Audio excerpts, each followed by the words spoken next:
तो बंसल न्यूज़ की एक खास पहल है जिसके अंदर हम ये कोशिश करेंगे कि समाज के अलग अलग वर्गों से हम ऐसे चेहरे आपके सामने लेकर आए जो आपके सामने इस चैनल की खबरों को लेकर प्रतिनिधित्व करें। तो आज का हमारा ये जो एक्सपेरिमेंट है, हमने शुरुआत की है रासमणि रघुवंशी के साथ। आइए आगे की खबरों का सिलसिला अब शुरू करते हैं रासमणि के साथ। शाहिदा, जानने में आया है कि भोपाल के बाग सिवन्या इलाके में 4 साल की बच्ची पे आवारा कुत्तों ने हमला किया है। बिल्कुल जानने में बहुत ही छोटी बच्ची है, वो तो भागी होगी, काफी ज्यादा डरी होगी बच्ची, और के सिर, कान और हाथ में गहरे घाव हुए हैं। इसके अलावा चेहरे और पेट के साथ कमर और कंधे पर भी चोटें लगी हैं। घटना शनिवार की बताई जा रही है, शाम की। अभी सर्दी का माहौल है तो बच्ची डरी भी होगी काफ़ी, और ठंड में कुत्ते भी थोड़े घबराए हुए रहते हैं। जानकारी के मुताबिक ये कवर्ड कैंपस है और निर्माणाधीन मकान में दमोह निवासी मजदूर काम करते हैं। तो ये बच्ची वहीं पे घूम रही थी जहाँ पे ये घर बनाने का काम चल रहा था। तभी वहाँ कुत्तों के झुंड ने मासूम पर हमला कर दिया। कुत्ते बच्ची पर झपट पड़े और उसे बुरी तरह से नोचने लगे। हालांकि एक स्थानीय युवक ने तत्काल मौके पर पहुंचकर आवारा कुत्तों को भगाया। बड़ा ही युवक ने काफ़ी जल्दी रिस्पॉन्ड किया। जेपी अस्पताल में भर्ती कराया गया है, जहां प्राथमिक इलाज के बाद उसे हमीदिया अस्पताल रेफर कर दिया है। वहीं इस घटना के स्थानीय लोगों में आक्रोश भरा है। काफ़ी चिंतामयी बात है ये। बिल्कुल, आपको बता दें कि ये जो खबर है वो काफ़ी दिल दहलाने वाली है। जिस तरह की हम तस्वीरें बच्ची की देख रहे हैं रासमणि, वहाँ हम ये देख पा रहे हैं कि बच्चे किस तरह से नोच रहे हैं, उसके सर, हाथ और हर तरीके से हमला कर रहे हैं। अगर ये शख्स बीच में नहीं आता तो शायद ये बच्चे कोई कुत्ते मार देते। तो हम सबको भी अवेयरनेस रखनी चाहिए, हर माता पिता को ये ख्याल रखना चाहिए कि उनके बच्चे कहाँ जा रहे हैं, किस हाल में हैं। तो पल पल पर निगरानी रखना बहुत ज़रूरी है। तो इस वक्त इससे ही जुड़ी एक अपडेट हम आपको बता देते हैं कि आवारा कुत्तों को लेकर नगर निगम अमला जागा है। अंजलि विहार कॉलोनी में नगर निगम का दस्ता पहुंचा है। आवारा कुत्तों को पकड़ने के लिए अमला पहुंचा है और पीड़ित बच्ची अस्पताल के अंदर अभी दाखिल है।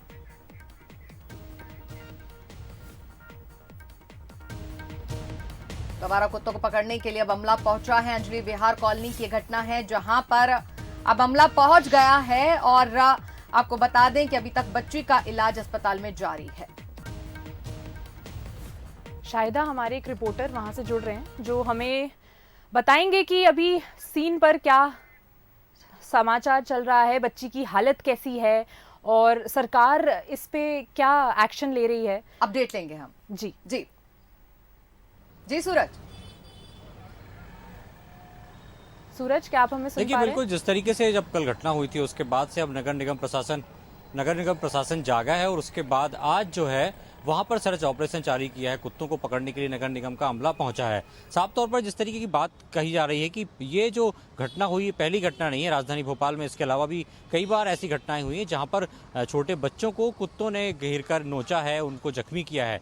तब भी प्रशासन जागता है और तमाम अलग अलग स्थानों पर पकड़ने की मुहिम नगर निगम का अमला जारी करता है। लेकिन कई बार देखा गया है कि एक बेहतर प्रबंधन नहीं हो पाया आज तक, कि कुत्तों को एक स्थान से पकड़ा तो जाता है लेकिन कुछ समय बाद फिर उसी स्थान पर छोड़ दिया जाता है। ऐसे में कहीं ना कहीं जिस तरीके से यदि बात करते हैं, जो पशु विशेषज्ञ भी कहते हैं कि प्रजनन क्षमता भी उनकी ज़्यादा होती है, एक बार में 6 से 10 बच्चे वो जन्म देते हैं, तो लगातार राजधानी भोपाल में उसकी संख्या भी बढ़ रही है।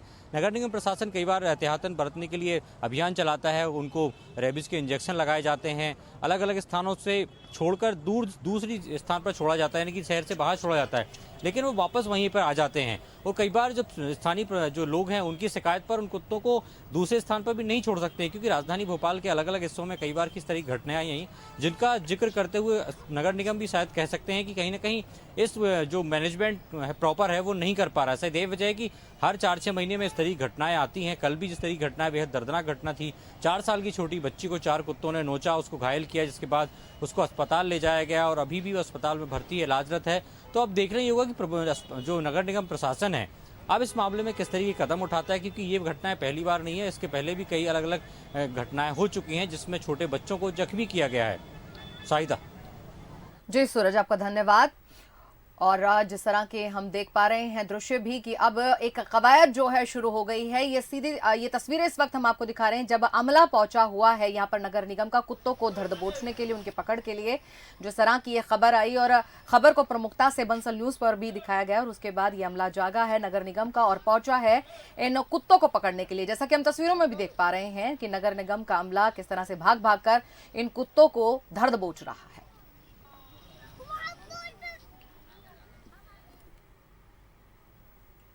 एक दूसरी खबर हमारे पास आ रही है कि रेलवे स्टेशन पर आरपीएफ जवानों में एक महिला को नई जिंदगी दी है। दरअसल महिला को खंडवा से मंगलौर मंगला एक्सप्रेस से जाना था, लेकिन उसने गलत ट्रेन पकड़ ली। जब उसे पता चला तब तक एक ट्रेन ने रफ्तार पकड़ ली थी और महिला चलती ट्रेन से उतरने के लिए कूदी, तो वह ट्रेन की चपेट में आने से घसीटने लगी। इसे देख रेलवे स्टेशन पर तैनात आरपीएफ जवान, हमारे बड़े ही होनहार जवान, दौड़कर महिला की जान बचाई और पूरी घटना सीसीटीवी कैमरे में कैद हो गई है। जैसे कि आप देख सकते हैं, इस हादसे में महिला को मामूली चोटें आईं और प्राथमिक इलाज के बाद महिला को मंगलौर के लिए ट्रेन में बैठाया। आप देख सकते हैं कि ये जो रासमणी इस तरह के जो हादसे होते हैं हमारी ही लापरवाही का नतीजा होते हैं और कहते हैं ना, दुर्घटना से देर भली। अगर थोड़ी सी सतर्कता से ये पेश आती तो ये हादसा टल सकता था। लेकिन खैर गनीमत ये रही कि उस वक्त सीआरपीएफ के जो जवान थे मुस्तैद थे, मौके पर थे और हमने देखा किस तरह से खींच लिया। आप क्या कहेंगे इस तरह की हादसों को लेकर? जी, लोगों को तो बहुत ज़्यादा सतर्क रहना चाहिए, लेकिन जैसे हम प्रशासन की देखें और सीआरपीएफ जवान जो वहाँ पे तैनात थे, उनकी जैसे बोलेंगे हम रिफ्लेक्स बड़े तेज थे। उनने तुरंत इसको देख के और एक्शन लिया, जो कि बहुत ज़रूरी है। पर लोग इस तरीके से मतलब निश्चय न हो जाएं कि हमें कुछ और करना पड़े, तो काफ़ी ज़्यादा बहुत ही दिल दहलाने वाली है। बिल्कुल, घटना दिल दहलाने वाली और सबक लेने वाली भी है। जी जी। और चलिए अब आपको सीधे लिए चलते हैं रायपुर, जहां पर सीएम भूपेश बघेल का यूपी का दौरा है और आज वाराणसी में जनहित संकल्प महारैली में शामिल होंगे। फिलहाल प्रेस से मुखातिब हैं, ये सुनते हैं। पुनिया जी आज आ रहे हैं, मतलब कल बैठक है। हाँ, और इसमें सबसे नए साल की शुरुआत में ही कांग्रेस की निकाय में बहुमत में थी, वहाँ कांग्रेस को हार का सामना करना पड़ा था। देखिए, कार्यकर्ताओं की मेहनत से हम सभी निगमों में और नगर पालिका नगर पंचायतों में जीते और कुछ लोग यदि इस प्रकार से उनके पार्टी विरोधी गतिविधियों के कारण से इस प्रकार से रिजल्ट आए हैं तो जिम्मेदारी तो तय करनी होगी और उस पर कार्रवाई भी होनी चाहिए। अब मैं समझता हूं कि प्रभारी जी आ रहे हैं और संगठन के जो प्रमुख हैं हमारे मोहन मरकाम जी, तो निश्चित रूप से संज्ञान लेके कदम उठाएंगे और त्वरित होना चाहिए और कड़ी कार्रवाई होनी चाहिए। जी, देखिए, केंद्रीय वित्त मंत्री ने बैठक रखी थी तो छत्तीसगढ़ के संदर्भ में वहाँ जानकारी दी और अभी छत्तीसगढ़ में भी बजट को लेकर तैयारी आने वाले दिनों में, अगले सप्ताह में उसकी शुरुआत होगी, जिसमें सभी विभागों की चर्चा होगी। Thank you. तो हम सुन रहे थे सीएम भूपेश बघेल को, जो कि अब कुछ ही देर में रवाना हो जाएंगे, वाराणसी एयरपोर्ट पे थे। फिलहाल आज हम बंसल न्यूज़ पे खास एक्सपेरिमेंट कर रहे हैं और जिसके तहत हमारे साथ जो है रासमणी रघुवंशी जी मौजूद हैं और गेस्ट एंकर के तौर पर आज जो है खबरों को आगे बढ़ा रही हैं। कैसा लग रहा है आपको रासमणी? बहुत ही अच्छा एक्सपीरियंस है और यहाँ पे इस टेबल में पीछे बैठ के जैसे दर्शकों की तरह हम आपको देखते हैं इतने कॉन्फिडेंस से न्यूज़ पढ़ते हुए, तो अब समझ में आ रहा है कि कितनी बड़ी जिम्मेदारी है ये, कि दर्शकों तक सही और तुरंत न्यूज़ पहुंचाई जा सके। जैसे हमने कुत्ते वाली जो खबर थी वो बात करी थी, ताकि उस एरिया के जो लोग हैं वो और सजग हो जाएं। तो ये बहुत बड़ी रिस्पॉन्सिबिलिटी है एंड हैट्स ऑफ आपको कि आप इतने अच्छे से कर रहे हैं। हैट्स ऑफ आपको भी, क्योंकि आपके साथ ये पहला एक्सपेरिमेंट हम कर रहे हैं और उसके बावजूद आप बहुत अच्छा कर रही हैं। खैर दर्शकों, यहाँ पर अभी फिलहाल रुक रहे हैं छोटे से ब्रेक के लिए, फौरन हाजिर होते हैं।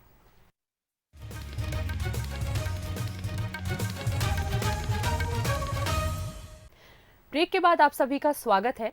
गरियाबंद इलाके से हमारे पास एक ब्रेकिंग न्यूज आ रही है। नक्सली और पुलिस के बीच हुई है एक मुठभेड़। मैनपुर के कुलाड़ी घाट के जंगलों में ये मुठभेड़ हुई है। यहाँ पे पुलिस का एक जवान मौजूद था जो कि इस मुठभेड़ में घायल हुआ है।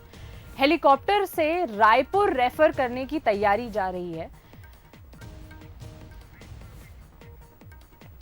पुलिस का ये जो जवान घायल हुआ है, अभी इनकी कंडीशन क्या है इस बारे में बहुत नहीं पता चल पा रहा है, लेकिन हेलीकॉप्टर भेजा ही इसलिए गया है कि रायपुर इनको तुरंत रेफर किया जा सके, ताकि उनकी कंडीशन कैसी है इस बारे में पता किया जा सके।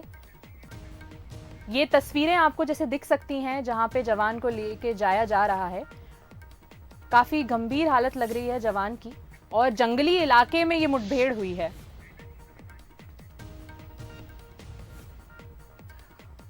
और हमारे साथ हमारे संवाददाता हिमांशु जुड़ गए हैं गरियाबंद से, उनसे हम तमाम ताज़ा जानकारी लेते हैं। अभी फिलहाल क्या कुछ अपडेट है हिमांशु? जी, अभी जो जवान घायल हुआ है उसको लेने के लिए सेना का एक हेलीकॉप्टर आया है और जवान की स्थिति अभी खतरे से बाहर बताई जा रही है हालांकि, लेकिन उसे फिर भी रायपुर रिफर किया जा रहा है। और एक घटना सुबह की है जब नक्सलियों और पुलिस के बीच में मुठभेड़ हुई है और ये आमामोरा के जंगल में हुई है बताया जा रहा है। और अभी जवान घायल को भाटीगढ़ के मैदान में लाया गया है जहां से सेना के हेलीकॉप्टर से उसे अस्पताल के लिए रिफर किया गया है। जी मांशु, आपका धन्यवाद जानकारी देने के लिए। तो इस वक्त ये बड़ी खबर है गरियाबंद से, जहां पर पुलिस का एक जवान घायल हो गया है। नक्सली और पुलिस के बीच में मुठभेड़ हुई है। गरियाबंद की तस्वीरें इस वक्त हम आपको दिखा रहे हैं। फिलहाल रेफर किया गया है एम्बुलेंस के जरिए इस जवान को रायपुर के लिए, जहां पर उसका इलाज हो रहा है। अगली खबर तो उधर से आ रही है।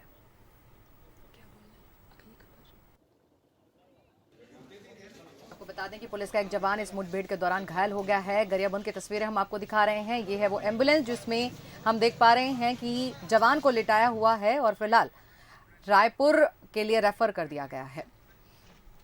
तो आपको बता रहे हैं कि हेलीकॉप्टर से अब रायपुर रेफर करने की तैयारी है। नक्सली और पुलिस के बीच मुठभेड़ हो रही है, उस दौरान एक पुलिस का जवान घायल हुआ है।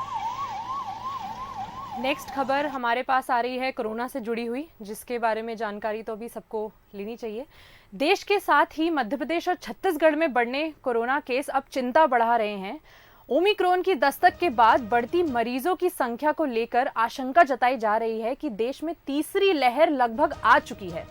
छत्तीसगढ़ में 24 घंटे में कोरोना के 279 नए केस मिले हैं और एक की मौत भी हो गई है। रायपुर में सबसे ज्यादा 73 नए केस मिले हैं। नए मरीज मिलने के बाद छत्तीसगढ़ में 1017 मरीज एक्टिव हैं। पॉजिटिव दर 1.18% हो गया है। वहीं मध्य प्रदेश की बात करें तो मध्य प्रदेश में 24 घंटे में 124 नए मरीजों की पुष्टि की गई है।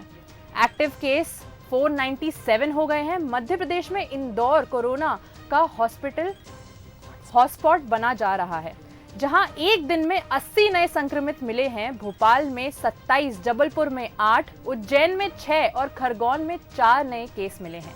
इतना ही नहीं, मध्य प्रदेश में ओमिक्रॉन केस भी बढ़कर 11 हो गए हैं। प्रदेश मुखिया शिवराज सिंह ने तीसरी लहर से लड़ने की बात कही है, साथ ही सावधान रहने की अपील की है। तो मध्य प्रदेश में 124 केस हैं, वहीं छत्तीसगढ़ भी पीछे नहीं है। छत्तीसगढ़ के अंदर भी लगातार केसेस बढ़ रहे हैं। रायपुर में सबसे ज्यादा 73 नए केस सामने आए हैं और ऐसे में एमपी छत्तीसगढ़ दोनों ही सरकारें जो रासमणी बिल्कुल अलर्ट हो गई हैं और ऐसे में नए नए जो तरीके की गाइडलाइंस है सामने आ रही हैं। रात का लॉकडाउन है और बहुत ज्यादा एक्टिव भी हो गई है यहाँ का प्रशासन की जो वैक्सीनेशन है इसे पूरा करवाया जाए। कोविड प्रोटोकॉल को फॉलो करें। मास्क के साथ घर से निकले लोग ये बिल्कुल मास्क अपने साथ तुरंत कैरी करें। फिजिकल डिस्टेंसिंग का करें पालन, जैसे कि अभी हॉलिडे का सीजन चल रहा है, बहुत ज़रूरी है। वाहनों में भी नियमों का करें पालन, जैसे हर रोड पे पुलिस खड़ी रहती है तो कृपया अपने आप से आप ये मास्क लगाएं और इवन कार में भी अगर एक से ज़्यादा कोई बैठा है तो मास्क लगा के लगाएं। तो कोविड प्रोटोकॉल को फॉलो करना है। तमाम तरह की हिदायत जो है, गाइडलाइंस जो हैं, बंसल न्यूज के स्क्रीन पर हम आपको लगातार दिखा रहे हैं। तो चलिए अब आपको हम दिखाते हैं क्राइसिस मैनेजमेंट की एक अहम बैठक होने जा रही है और सीएम शिवराज सिंह चौहान खुद इस बैठक को लेने वाले हैं। आपको बता दें कि पंचायत स्तर तक जो है क्राइसिस मैनेजमेंट ग्रुप की ये बैठकें हैं। सीएम शिवराज बच्चों के वैक्सीनेशन को लेकर इस बैठक में चर्चा करेंगे। बेहद ही खास ये बैठक है और जैसा कि हम पहले भी बता चुके हैं कि मैराथन बैठकों का अब एक दौर मध्य प्रदेश में चलने वाला है और लगातार 7 दिनों के अंदर 55 बैठकें होंगी जो कि सीएम शिवराज सिंह चौहान लेने वाले हैं। तो जिस तरह के हालात हैं, तीसरी वेव की आशंका है और इसके बीच में सीएम शिवराज पूरी तरह से मुस्तैद हैं और इसीलिए लगातार जो है बैठकों का दौर शुरू है।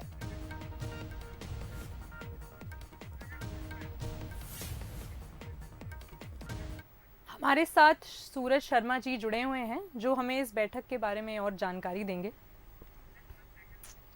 सूरज, क्या आप हमें बता सकते हैं कि ये बैठक कब होगी? किया है और लगातार मरीज भी बढ़ते जा रहे हैं। खासतौर से राजधानी भोपाल की बात करें और व्यावसायिक राजधानी इंदौर की बात करें तो डबल डिजिट में यहाँ कोविड के मरीज आ रहे हैं। ऐसे में सरकार नहीं चाहती किसी प्रकार की कोई चूक हो। शायद यही वजह है मुख्यमंत्री शिवराज सिंह चौहान खुद मोर्चा संभाले हुए हैं, लगातार मंत्रियों के साथ कोविड को लेकर समीक्षा बैठक कर रहे हैं। अस्पतालों में कितनी सुविधाएं होनी चाहिए उसकी मॉनिटरिंग कर रहे हैं, खासतौर से oxygen cylinder, oxygen plant, ventilator, CT scan machine और कोविड डेडिकेटेड जो हॉस्पिटल है या चाहे कोविड डेडिकेटेड वार्ड हो उसको लेकर लगातार तैयारियां चल रही हैं, ताकि यदि संक्रमण बढ़ता है तो ऐसे में स्वास्थ्य व्यवस्थाएं बेहतर हो, दुरुस्त हो, इसको लेकर लगातार मॉनिटरिंग की जा रही है। और साथ ही इस प्रकार से क्राइसिस मैनेजमेंट को फिर से एक्टिव कर दिया गया है। जो पिछले सेकेंड वेव के दौरान भी क्राइसिस मैनेजमेंट की टीम काम कर रही थी, वह अब जिला प्रशासन के साथ भी ज्वाइंट वेंचर में काम करेगी और लगातार किस तरीके का फीडबैक क्राइसिस मैनेजमेंट की टीम दे रही है उसके आधार पर स्थानीय प्रशासन जो है वो कार्यक्रम जारी करेगा, चाहे वो प्रतिबंध को लेकर हो, शादियों के कार्यक्रम हो, सामूहिक आयोजन हो, सांस्कृतिक कार्यक्रम हो, तमाम जो कार्यक्रम है उसको लेकर क्राइसिस मैनेजमेंट के फीडबैक के आधार पर जिला प्रशासन निर्णय लेगा कि उन्हें किस तरीके की पाबंदियां लगाना है और किस तरीके से अपने जिले में कोविड को लेकर सतर्कता बरतनी है। साइदा, बिल्कुल सूरज, आपका धन्यवाद तमाम जानकारी देने के लिए। तो ये बैठकों का दौरा बेहद ही खास है क्योंकि क्राइसिस मैनेजमेंट ग्रुप की अहम बैठक है, चाहे पंचायत चुनाव हो और चाहे कोरोना हो या बच्चों का वैक्सीनेशन, हर तरह की छोटी छोटी चीजें हैं रासमणी जो कि इस बैठक के अंदर चर्चा में लाई जाएंगी।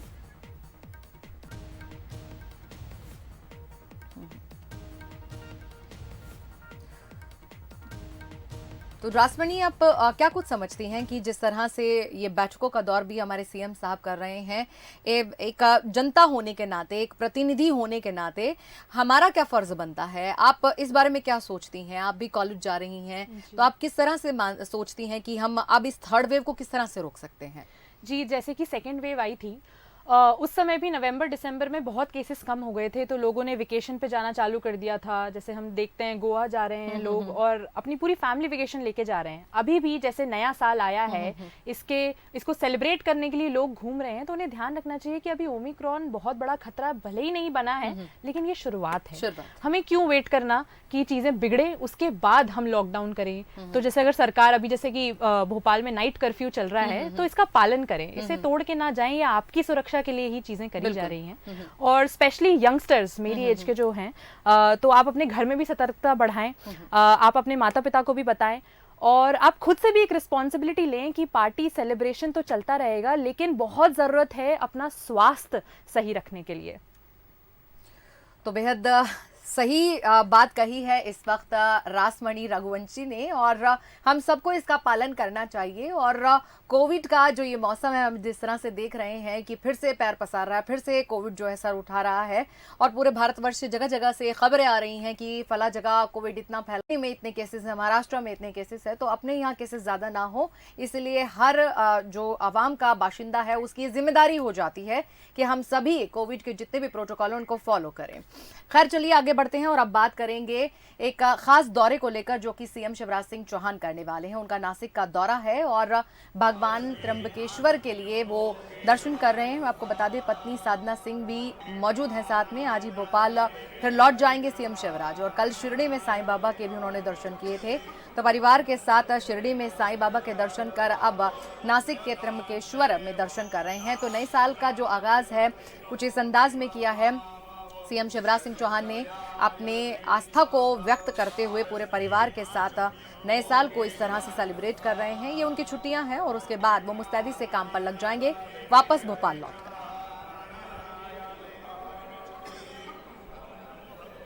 तो सीएम शिवराज को हम देख पा रहे हैं, नासिक की तस्वीरें हैं। और आपको कैसा लगा आज खबरें पढ़कर? अगर हम आपकी बात करें तो आज आपने खबरें पढ़ी और किस तरह से मतलब आपने हर एक खबर को रखा, हेडलाइंस पढ़ी आपने, कैसा आप महसूस कर रही हैं?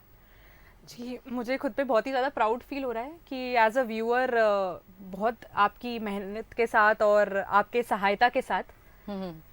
तो कौन सी ऐसी खबर थी इस पूरे बुलेटिन के अंदर जो कि सबसे ज्यादा आपको इम्पैक्टफुल लगी है, या फिर जो दर्शकों के लिए सबसे ज्यादा इम्पोर्टेंट है, आपको क्या लगी? जैसे कि वो 4 साल की बच्ची की जो खबर थी, तो छोटे बच्चे जो हैं उनको हमारी सबसे ज़्यादा प्रोटेक्शन की ज़रूरत होती है। और देख के कि वो बच्ची अकेली घूम रही थी, और अगर साइड में जो जैसे हमने जो तस्वीरें देखी दिल दहलाने वाली कि कैसे नोच नोच के वो कुत्ते उस बच्ची को परेशान कर रहे थे, ये तो बहुत अच्छी बात है कि वो बच्ची जिंदा है और कोई बहुत मेजर घटना नहीं हुई उसके साथ। लेकिन ऐसी सब खबरें देखकर हम व्यूअर्स तो बहुत ही ज़्यादा सतर्क होते ही हैं। यहाँ से मैं देख रही हूँ तो मुझे समझ में आ रहा है कि कितनी बड़ी हम पे रिस्पॉन्सिबिलिटी है कि एक सही चीज पहुंचाना, एक सही चीज पहुंचाना और उसकी पूरी इन्फॉर्मेशन देना कि वो किस इलाके में हुआ है और अब प्रशासन उसके लिए क्या कर रहा है। आप और सबसे इम्पोर्टेंट चीज राजमणि, आपने ये भी देखी होगी कि जिस तरह से हम खबरें दिखाते हैं उसके ऊपर फिर कार्रवाई भी होती है। जी, मतलब जी। तुरंत जो आपने देखा कि निगम का अमला वहां पहुंचा और किस तरह से जो है वो डॉग्स को मतलब पकड़ रहे थे।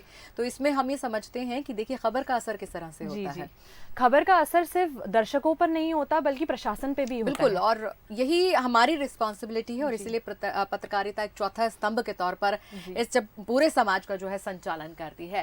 खैर, आज के लिए हमारे बुलेटिन में बस इतना ही। अगले संडे फिर हम हाजिर होंगे एक नए गेस्ट एंकर के साथ। राजमणि, आपका बहुत बहुत धन्यवाद हमें वक्त देने के लिए। फिलहाल दीजिए इजाजत, नमस्कार।